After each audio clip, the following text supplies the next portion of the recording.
Vylekali jste se? My ano. Vstoupili jsme na posvátné území kanibalů, kde po staletí vykonávali svůj přísně utajený obřad nejvýše postavení muži kmene. Bez souhlasu posledního z jejich potomků, strážce místa, se sem nesmí vstoupit. Ještě dnes žijí lidé, kteří se těchto rituálů účastnili.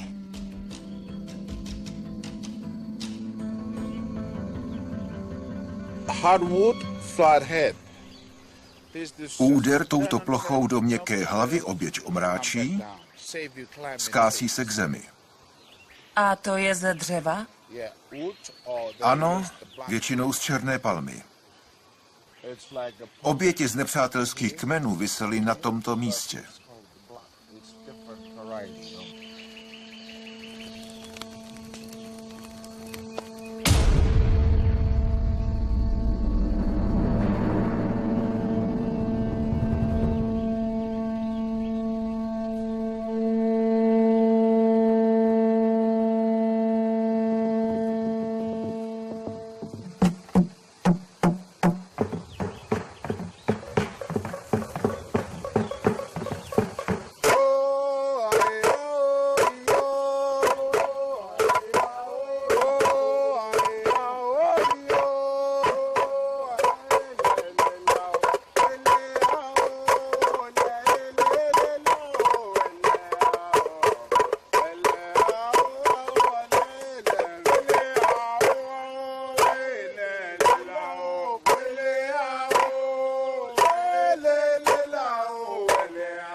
Nejznámější kmeny ostrova Malekula se odlišují velikostí pokrývek mužských partií.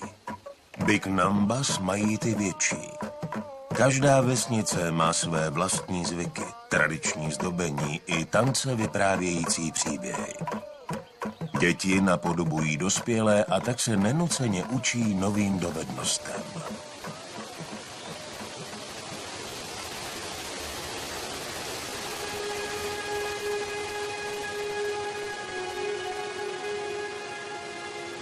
V panenské přírodě vnímáme čas jinak.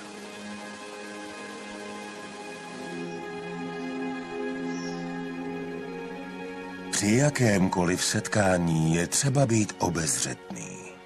Své teritorium si tu bedlivě hlídá každý.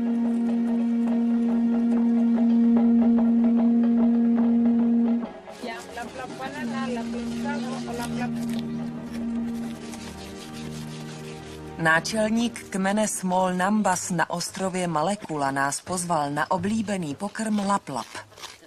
To se odmítnout nedá.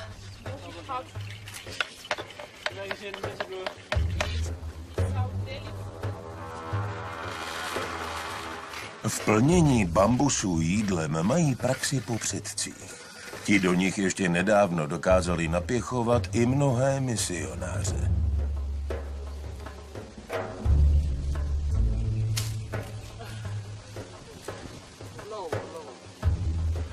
Zápalky to zjevně nikomu neschází.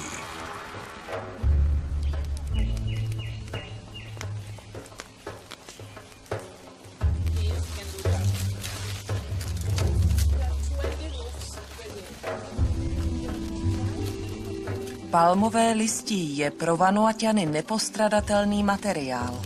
Vyrábějí z něj rohože na spaní, střechy, košíky i hračky.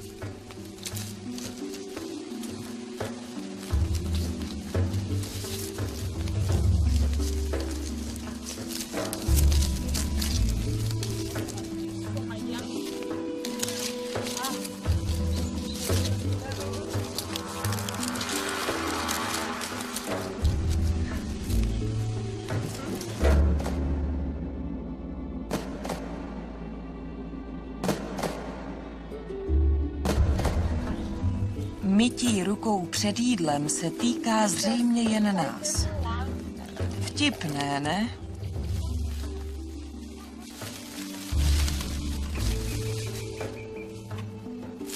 Pod lávovými kameny se laplap peče jako v troubě. Škrobovitá hlíva jam, rozředěná vodou na kaši a zabalená do banánových listů, se plní zeleninou, kokosovým mlékem a vařeným masem. Všichni společně uždibujeme kousky pečeného těsta a namáčíme je v kokosové omáčce. Převládá chuť kokosu a kouře z ohně. Oběd byl tak lehký, že na odpočinek nemá nikdo ani pomyšlení. Vlastně spíš naopak.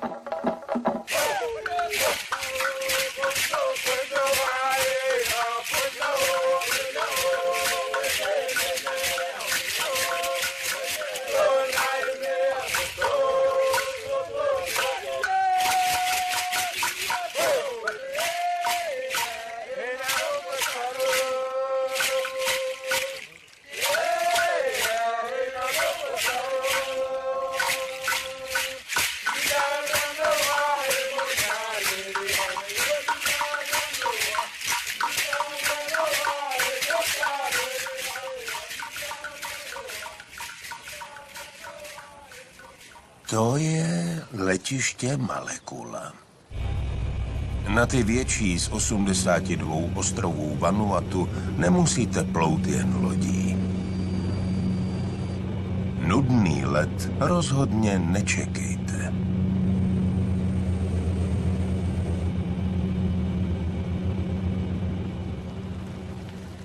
Po zdlouhavém cestování už k poznání naprosto odlišného světa stačí jen zanořit hlavu pod hladinu.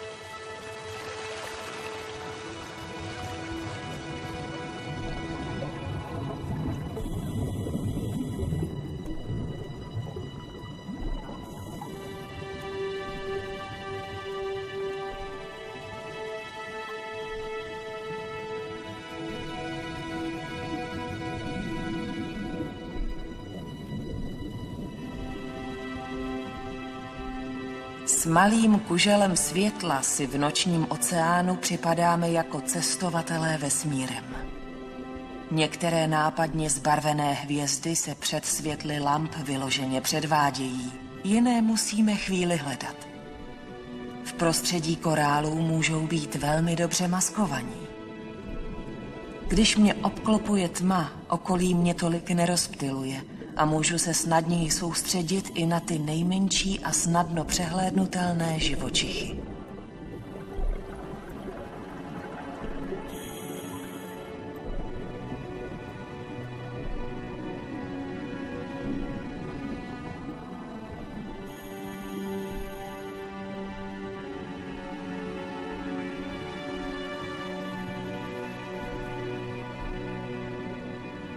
Listové ryby jsou mistry v maskování a prozradí je jenom pohyb.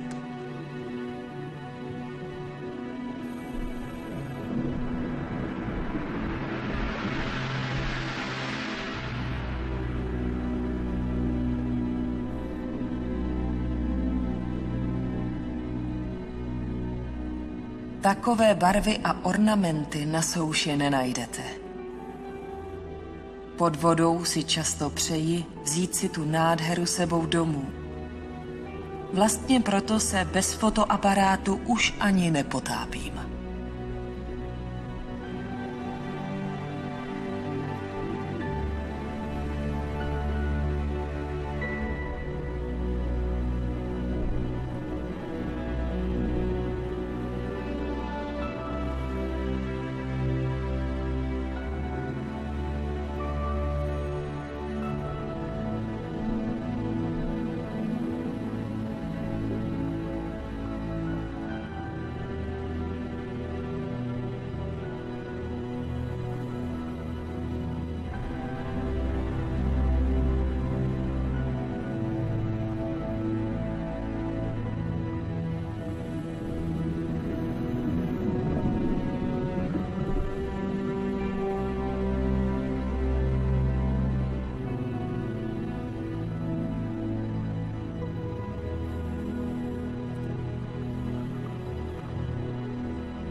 Ranní odliv přeje malým sběračům mušlí.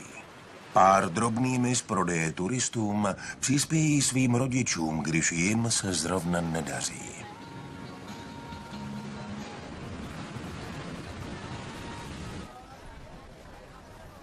V centru hlavního města Port Vila je na největší tržnici, na rozdíl od přímořských stánků, živostále. Pěstitelé ze širokého okolí se sem sjíždějí nabízet svou úrodu. Drobné zemědělství je tu jedním z hlavních způsobů obživy.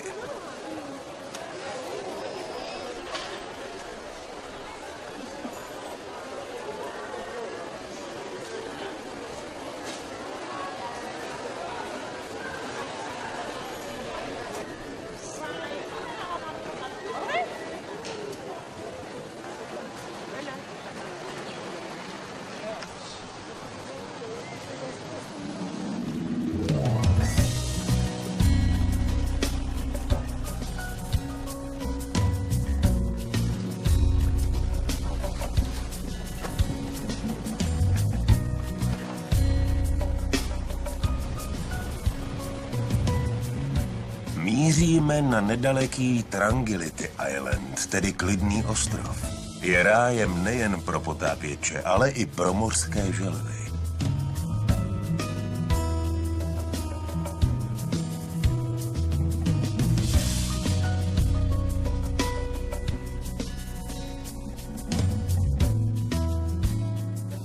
Na ostrově nás vítá stále dobře naladěný Owen, který se tu stará o mořské želvy ve svém neobvyklém rezortu schovaném v buši.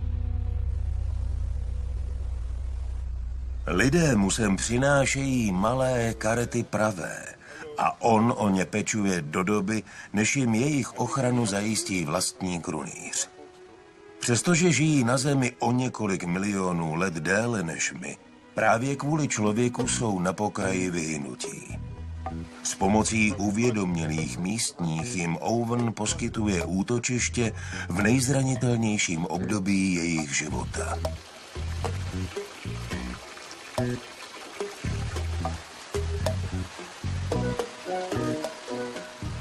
Na svobodu si ale musí jeho chráněnci počkat.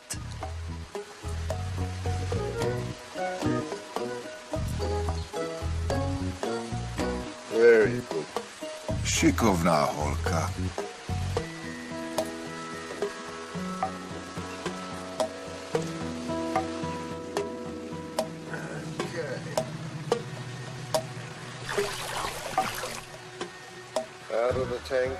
Konečně ses dočkala.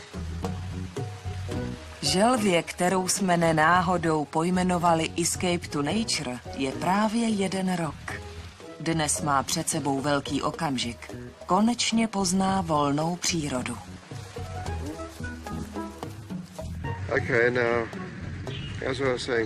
A teď zapíšeme číslo, které má na značce. Tady. A nahrajeme ho do registru pro ochranu želv. Podle toho se dá zjistit, odkud a kam želva doplave.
tuto chvíli máme s ouvnovými želvami něco společného. Stejně jako my, i oni tento úžasný svět teprve objevují.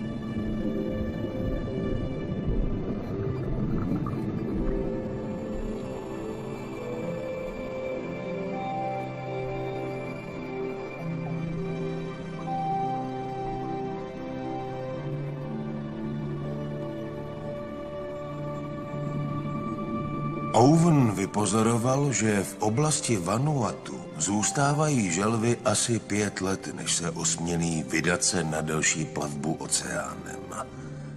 Pokud budou mít štěstí, dožijí se i více než 50 let. Za 11 let, co vypuštěné želvy sleduje, dostal zprávu o jejich výskytu až z Fidži a dokonce australského Byron Bay, vzdáleného téměř 2000 kilometrů.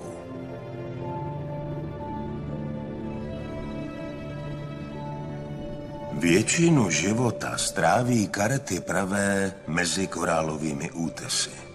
Jsou samotáři. Partnera vyhledávají jen v období páření, které nastává každé 2 až 3 roky. Za sezónu pak nakladou až 140 vajíček. Ovšem asi jen 4 z vylíhnutých karet se dožijí dospělosti.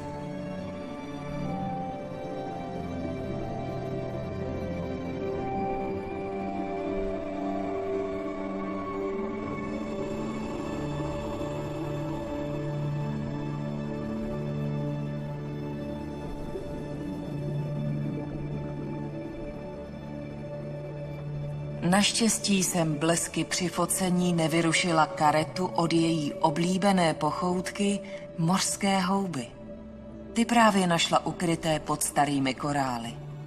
A když nenajde houby, nepohrdne ani rostlinami nebo údesovými živočichy.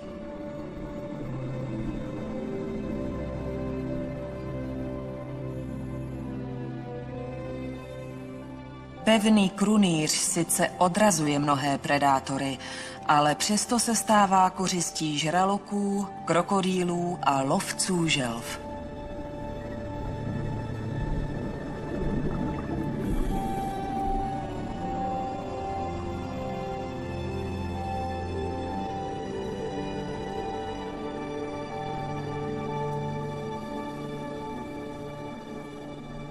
Nebezpečí na tyto krásné živočichy číhá ještě před vylíhnutím. Pro mnoho lidí i místních zůstávají želví vajíčka oblíbenou pochoutkou.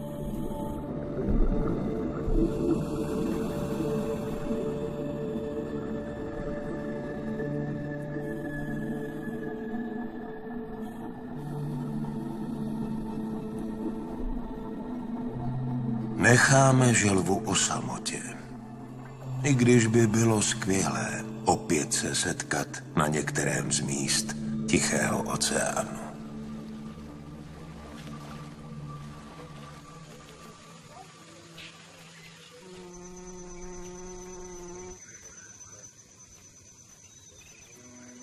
Výrobnu kopry poznáte podle typické vůně spáleného kokosového ořechu. Ten se, rozseknutý na poloviny, vysušuje nad ohněm, aby se od skořápky snadno oddělila dužina, ze které se pak vyrábí kokosový olej. V žádné větší komunitě nechybí zahrádky s hlízovitou zeminou jam, přerostlou obdobou našich brambor, a taky vepřík, k němuž mají členové rodiny velmi blízký vztah.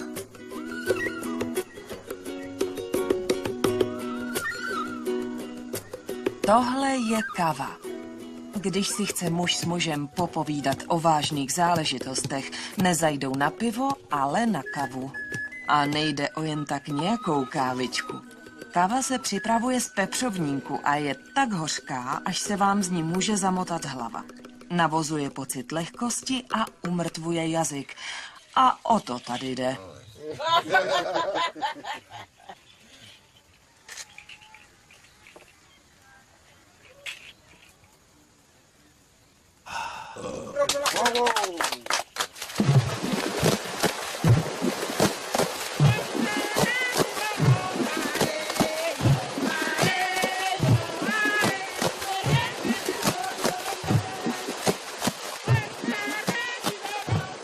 Ženy ze severních Bank Islands se dovedou uvolnit zase jinak.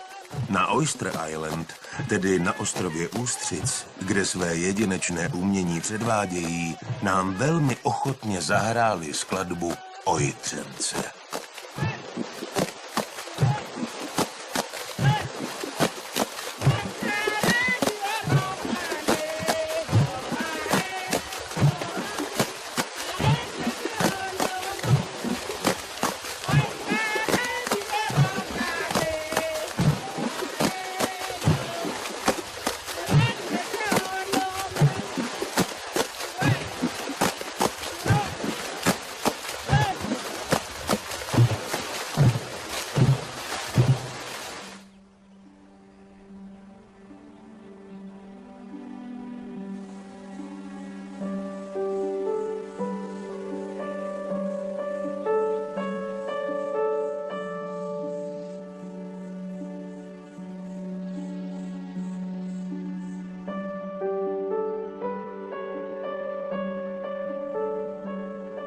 Rezervace Oyster Island leží v místě, kde se řeka vlévá do moře a za své jméno vděčí mangrovům.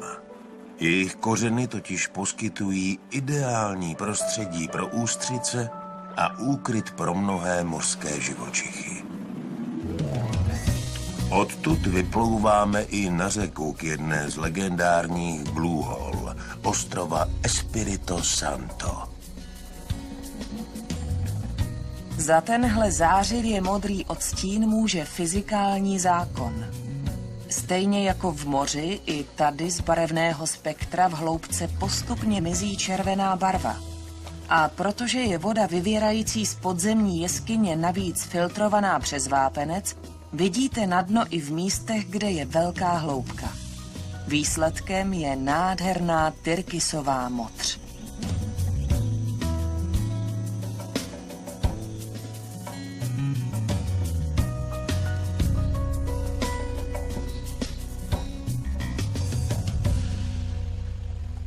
Během cestování po Vanuatu jsme potkali řadu lidí, kterým tato země zásadně změnila život. Novozélanďanku Megan přiměla opustit kariéru bankovní úřednice zvířata, která potřebovala její pomoc. Drákulu našla, když vypadl z hnízda a on na ní dodnes tak trochu visí.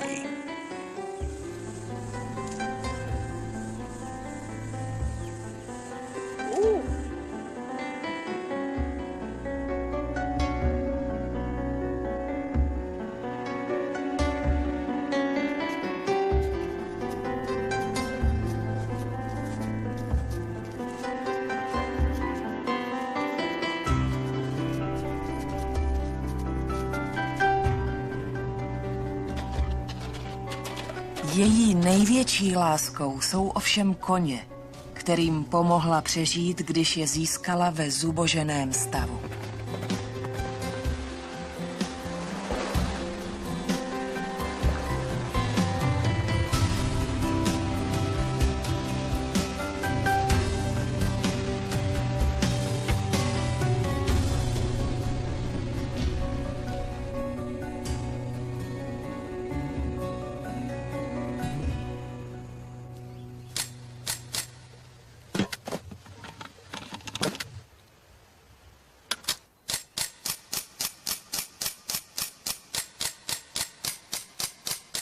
Příprava naší filmařské a fotografické výstroje občas připomíná vojenské cvičení.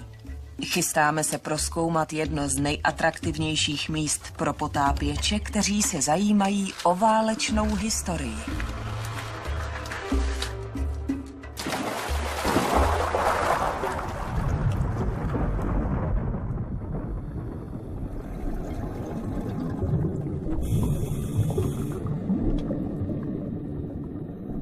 Tento ponor je tak trochu cestou v čase. Se zájmem objevujeme svědka válečného konfliktu, který z nadhledu mapoval strategické pozice zúčastněných vojsk.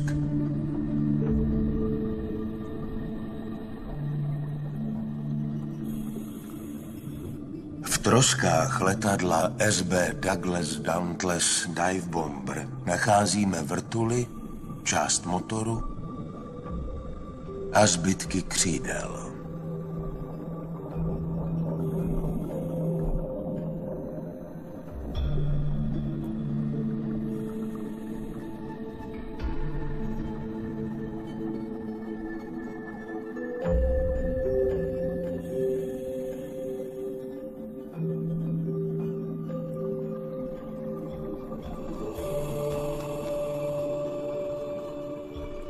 Ve vraku se zabydlely desítky podmořských tvorů.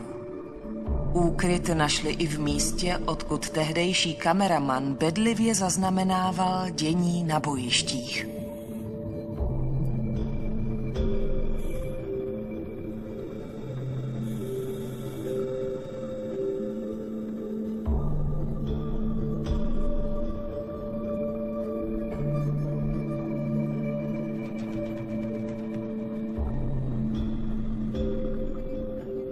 Na ostrově Espírito Santo byla během druhé světové války vybudována významná základna americké armády s téměř 100 000 vojáků, která po sobě efektivně uklidila. Při svém odchodu nahrnula nepotřebné vybavení a přebytečné zásoby do moře. Výsledkem vojenského úklidu je rozlehlá podmořská expozice traktorů, bagrů, džípů a další techniky. Lokalitě se podle hodnoty potopených zásob přezdívá $1 Million Point a dnes z něj ostrov těží. Tahle podivná skládka totiž přitahuje ohromné množství příznivců potápění i šnorchlování.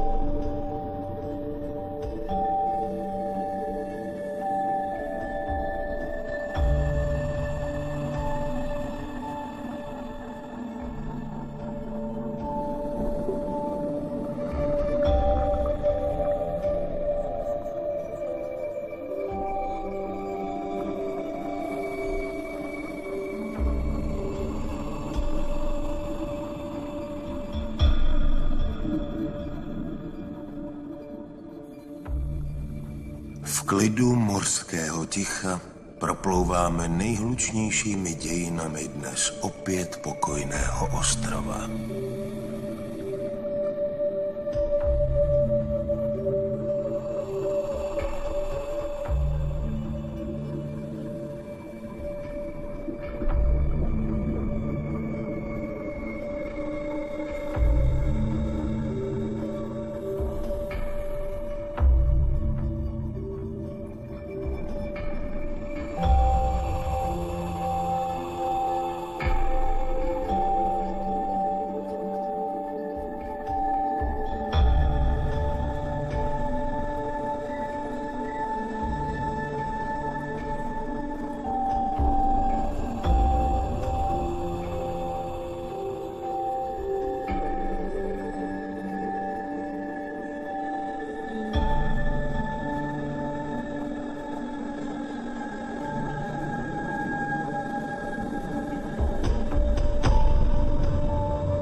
Všechny stopy po svém působení se ovšem Američanům zamést nepodařilo. Na pevnině zanechali vybudované letiště, betonové budovy, přístavy i silnice, které slouží Vanuaťanům dodnes a usnadňují cizincům dostupnost ostrova. Zůstává otázkou, zda tato skutečnost bude i do budoucna přínosem.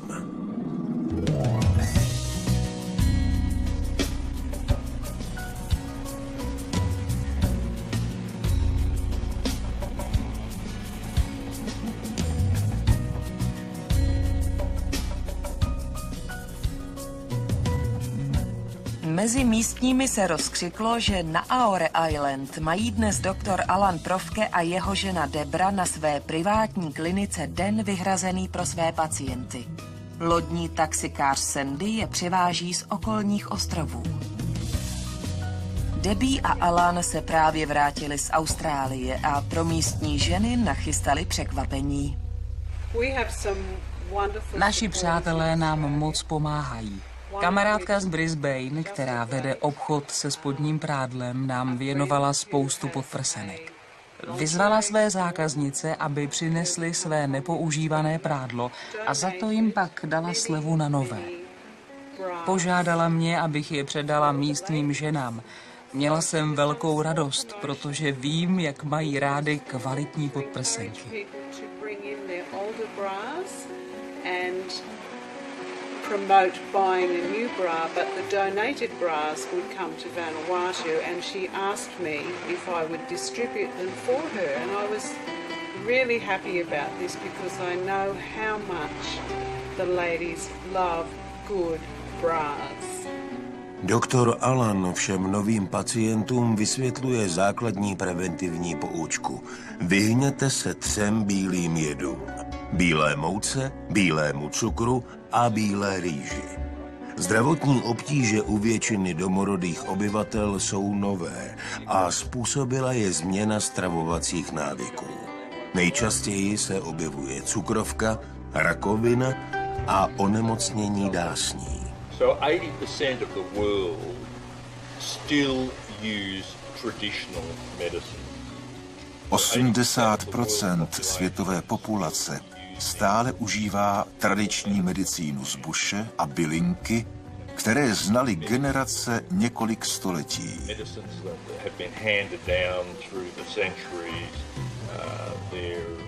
S příchodem alopatické medicíny se z kultury povědomí o přírodních lécích začíná vytrácet.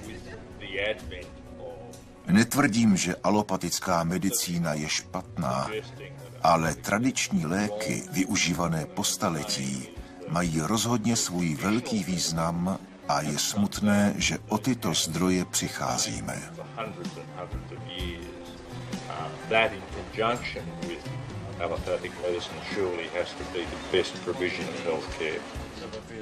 Natočte to koleno stranou. Tak, tady vám to natýká, že? Ano, a když je to oteklý, tak to víc bolí. Doktora Alana navštěvuje i vanuatská fotbalová legenda.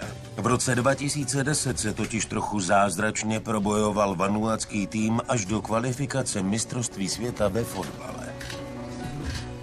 Na pozemku Profkeových žije Sandyho rodina svým tradičním způsobem. Starají se o údržbu, když jsou Alan s Debbie v Austrálii nebo na výletě s turisty. Provoz kliniky totiž financují právě ze zisku z čártrových plaveb. Osvětu o místních potřebách dělají během nich, ale i doma v Austrálii, aby získali další finanční prostředky a mohli dopravit na Vanuatu léky, hygienické potřeby a školní pomůcky pro děti. Zkrátka věci, kterých je tu nedostatek. Alan a Debra nás pozvali prozkoumat ta nejzajímavější místa, dokonce taková, kam kromě nich ještě noha bílého člověka nevkročila. Cestou prý poznáme i doposud neprozkoumané útesy a potápění v takových lokalitách je pro nás nejlákavější.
Nad proudem horké vody, která tu vyvěrá, se mohu na chvíli zahřát.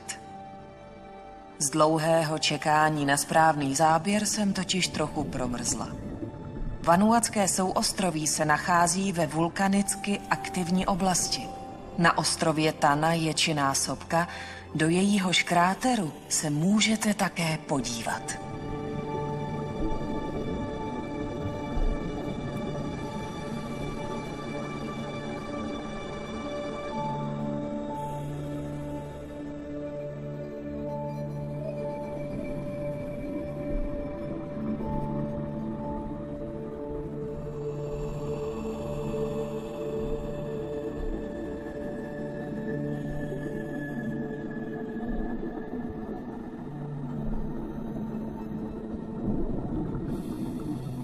Během bezpečnostní přestávky jsme nečekaně potkali domorodce, který nám předvedl jednu potápěčskou parádičku.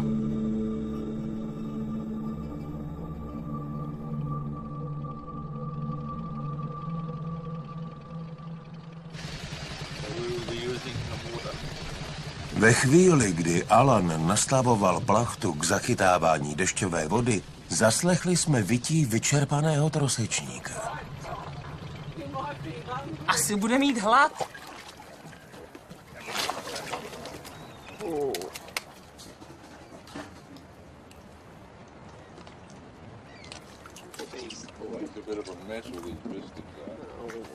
He might have run away in the bush when they came and they couldn't find. Come on, come on, come on. Crusoe, jak jsme ho pojmenovali, se za námi vracel znovu a znovu při každém pokusu zanechat ho na břehu. A tak druhý den pokračuje s námi. Dlouho jsme přemýšleli o tom, jestli věděl, že ho to mohlo stát život, když se odhodlal za námi z posledních sil doplavat.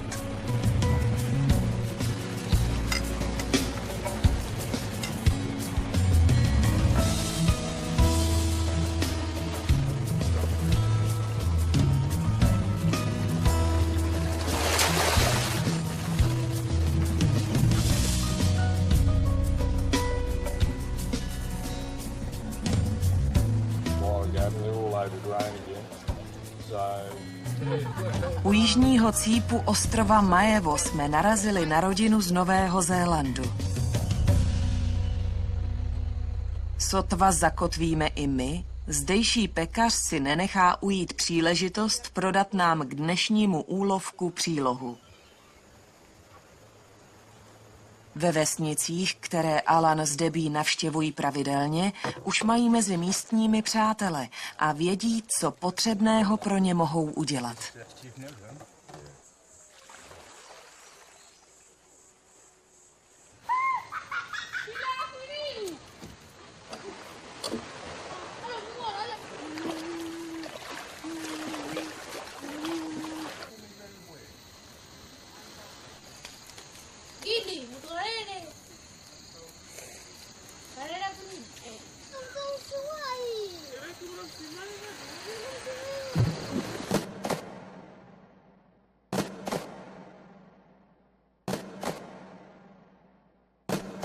Na některých odlehlejších ostrovech můžeme zůstat déle a lépe poznat zdejší lidi a jejich způsob života.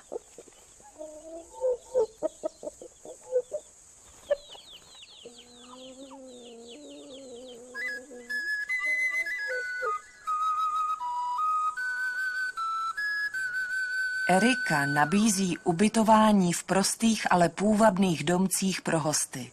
Ty, na rozdíl od obydlí domorodců, jsou zdobené a mají betonovou podlahu.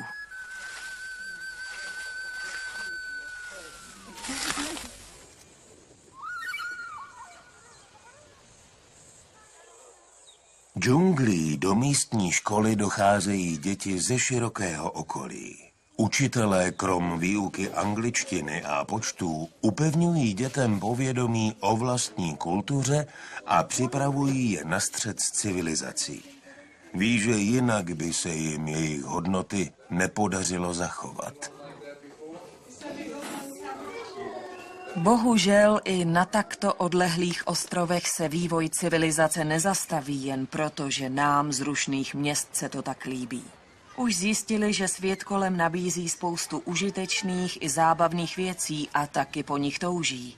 Naštěstí však vnímají, že právě jejich vlastní hodnoty, pospolitost a soulad s přírodou jsou něčím, po čem naopak touží příchozí turisté.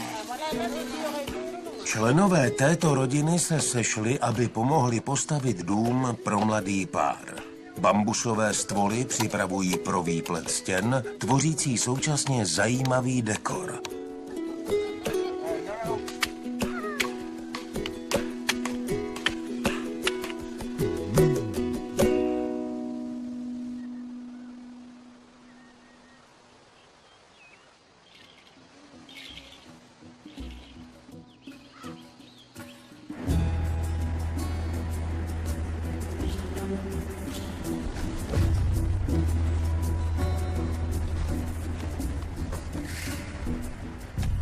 Na každém ostrově jsou místa, která pro zdejší obyvatele znamenají něco výjimečného. Takovou je i měsíční jeskyně, kde nás už očekává Ben Willy.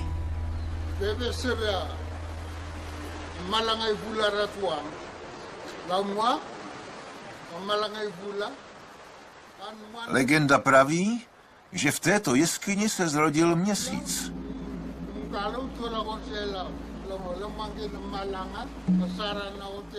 Před dávnými časy byl měsíc uvnitř jeskyně a jeskyně neměla žádný vchod.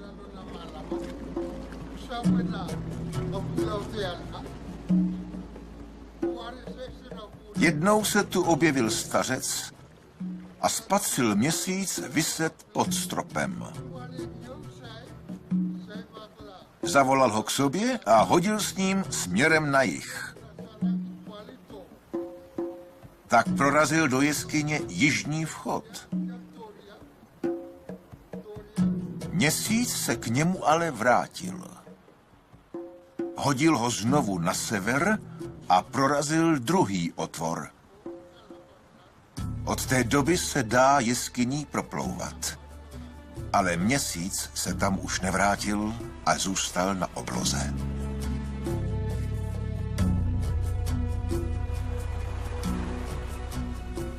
Ostrované skládají kamínky pod kapající stalaktity. Každý kamínek je položen za jednoho člena rodiny. Voda obohacená vápníkem je slepý a tak zůstane rodina pohromadě.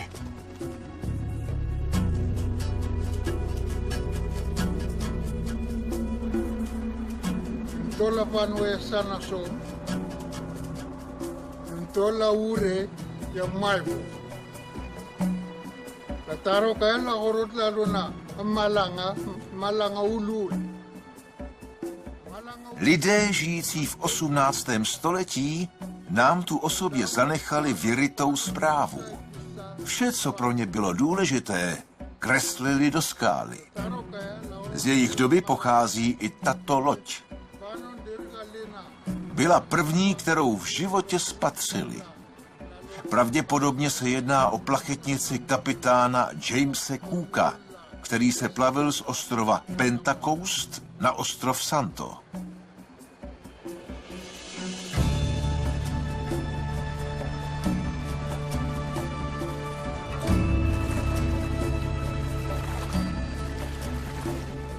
Nezamilovat se do místních a jejich způsobu života je takřka nemožné.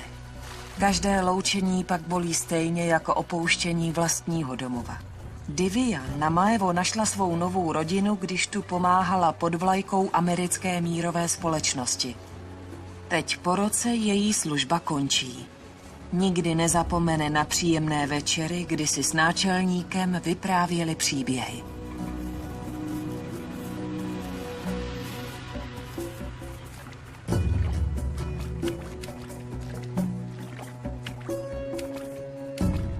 Prozradila nám, že tahle setkávání jsou pro zdejší mnohdy hodnotnější než věcné dary.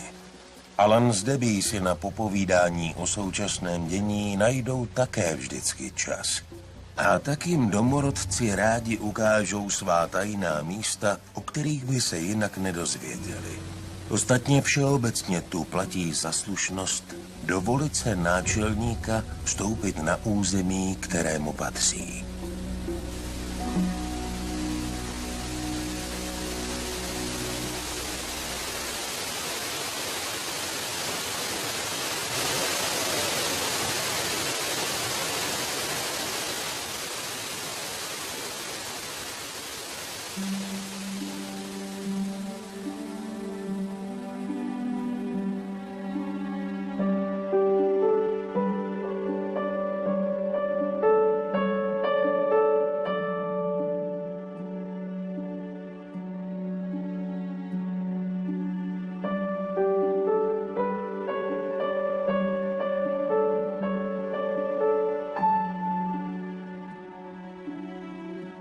Volnou chvíli využívá doktor Alan pro svou lékařskou misi. Tentokrát příjemnou a vonavou.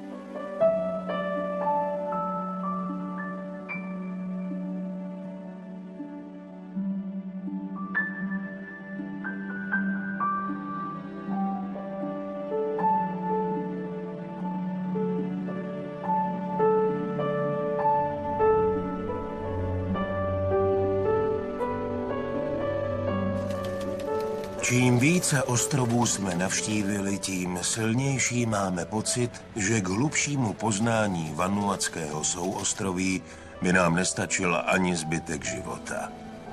To, co uznávají na jednom ostrově, nemusí platit na druhém. Ale jedno zdejší obyvatele v našich očích spojuje. Neobvyklá otevřenost a přívětivost. A ta naše přátelé Provkeovi přiměla na Vanuatu vytvořit si nový domov.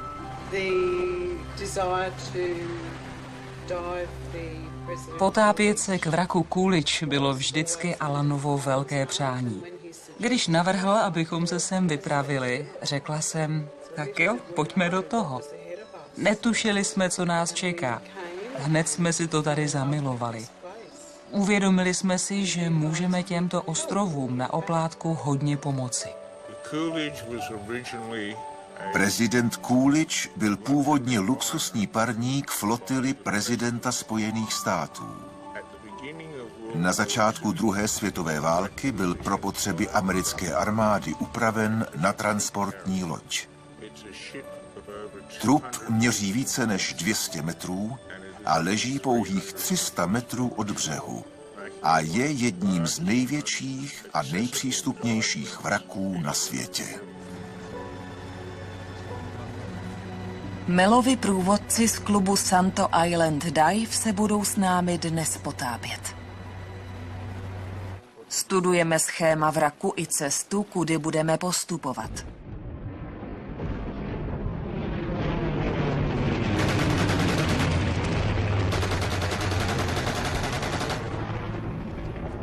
V roce 1942 připlul SS prezident Coolidge k Luganville, hlavnímu městu ostrova Espirito Santo, a dvakrát narazil díky své špatné navigaci na vlastní americkou minu. Kapitán se pokoušel plavidlo zachránit tím, že najel na útes. Loď však po něm sklouzla a potopila se.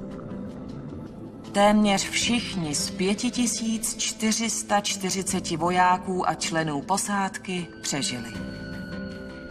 Zahynuli jen 4 z nich.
I po tolika desetiletích od potopení zůstalo zachováno hodně z původního vybavení.